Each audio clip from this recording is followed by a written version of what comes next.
এসে হাজির হয়েছে। ওই যে দেখ এসে গেছে।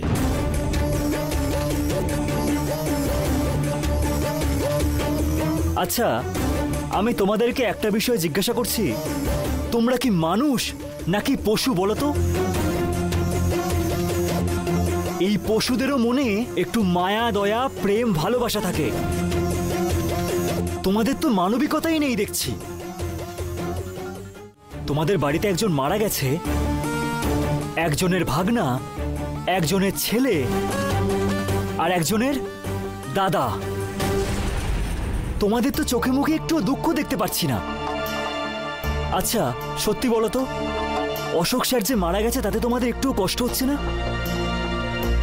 তো যে মরে গেছে তার দুঃখে কি আমরাও মরে যাব নাকি? আমাদের কত অপমান করেছে জানো? পদে পদে আমাদেরকে বলতো বাড়ি ছেড়ে চলে যেতে। জানি ও আমার দাদা, তবে দাদা মরে গেছে বলে এত দুঃখ দেখে নাটক করতে পারবো না। তুমি ওকে দুই একবার দেখেছো, তোমার এত দুঃখ হচ্ছে মানে আমাদের কতটা হচ্ছে ভাবো।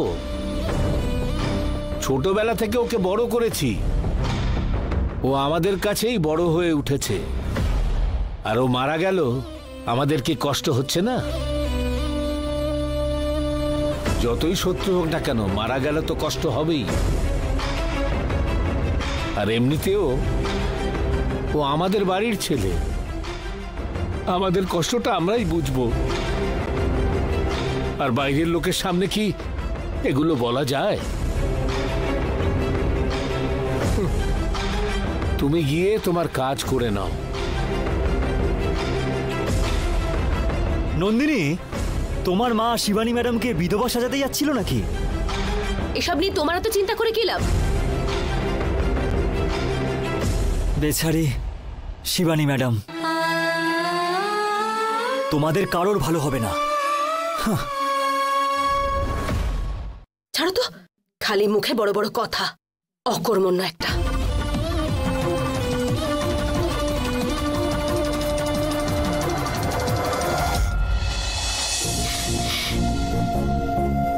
কিন্তু তাহলে পুলিশ এসে কেন বলল যে বাবা মারা গেছে? হয়তো অন্য কোনো বডি দেখে বাবার বডি বলে মনে করেছে ওরা। তাহলে বাবার জামা ওই লোকটার গায়ে কি করে গেল? বাবার ওয়ালেটই বা ওর কাছে কি করে এলো? বাবার জামা বদলে ওয়ালেটটা ওই লোকটার গায়ে বা কোনো ব্যাগে রেখে দিয়েছিল হয়তো, অথবা সুটকেসে রেখেছিল।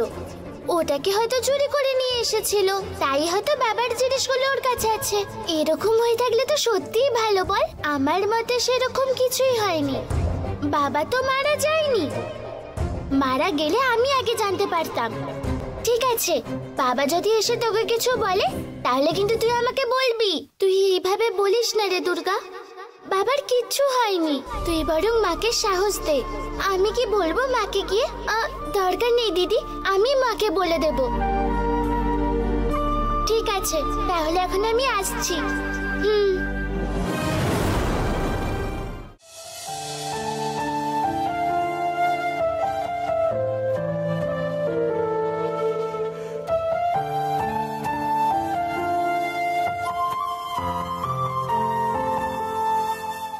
রূপা, আজকের দিনে কি হয়েছিল তোর মনে আছে? জানি না তো কমলা মা, তোমার আজকে জন্মদিন? তোর শুধু ওইটাই মনে আছে।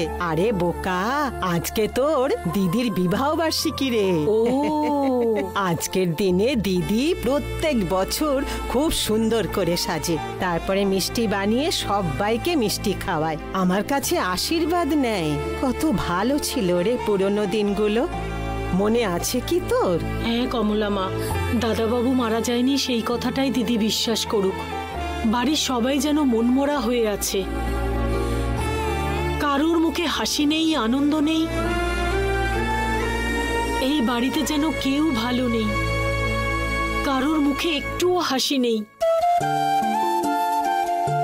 কেউ কারোর সাথে কথা বলছে না। দিদির বিবাহ বার্ষিকীর দিনে কত আনন্দ হতো বাড়িতে।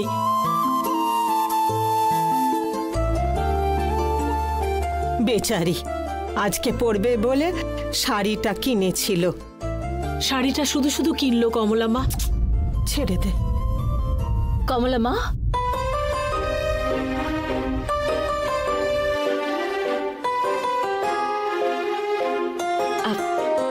কমলা মা, আমায় কেমন লাগছে দেখতে? কি হলো কমলা মা, কথা বলছো না যে? আমাকে ভালো লাগছে না বুঝি? হ্যাঁ, খুব সুন্দর, একেবারে রাজকুমারী। কমলা মা, আজকের দিনটার কথা মনে আছে তো? জানি গো, আজকে তোমার বিবাহ বার্ষিকী তো? হ্যাঁ কমলা মা, তাহলে আশীর্বাদ করো আমাকে। আশীর্বাদ করি চিরকাল খুশিতে থাকো।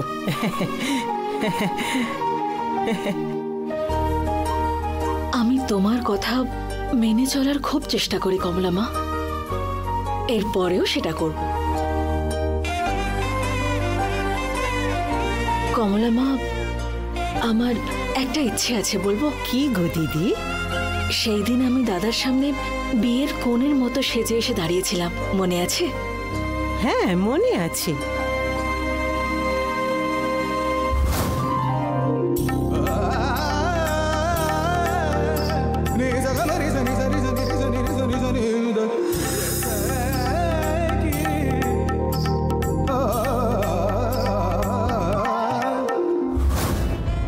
আজও আমাকে একদম সেই দিনের মতোই গয়নাগাটি পরিয়ে রেডি করাবে?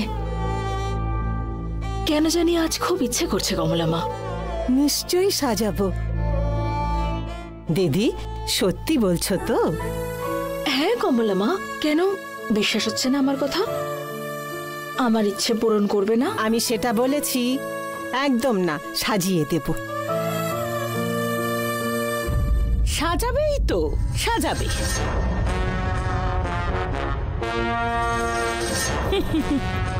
এই বাড়িতে তো বলার আর কেউ নেই, তাই যা ইচ্ছে তাই করবে।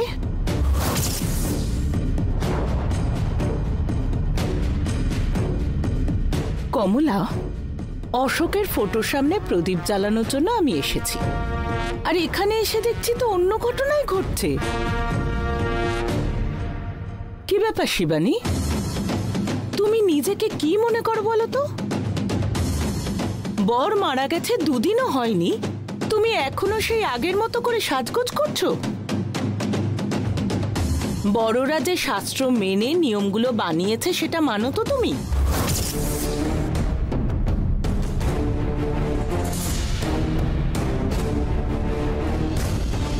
আমার ছেলে যতদিন বেঁচে ছিল তুমি শান্তি দিলে না, আর এখন এইসব করছো। তোমার মেয়ে মারা গিয়ে অতৃপ্ত আত্মার মতো ঘুরে বেড়াচ্ছে, আমার ছেলেও অতৃপ্ত আত্মা হয়ে ঘুরে বেড়াক, সেটাই তুমি চাও, তাই না?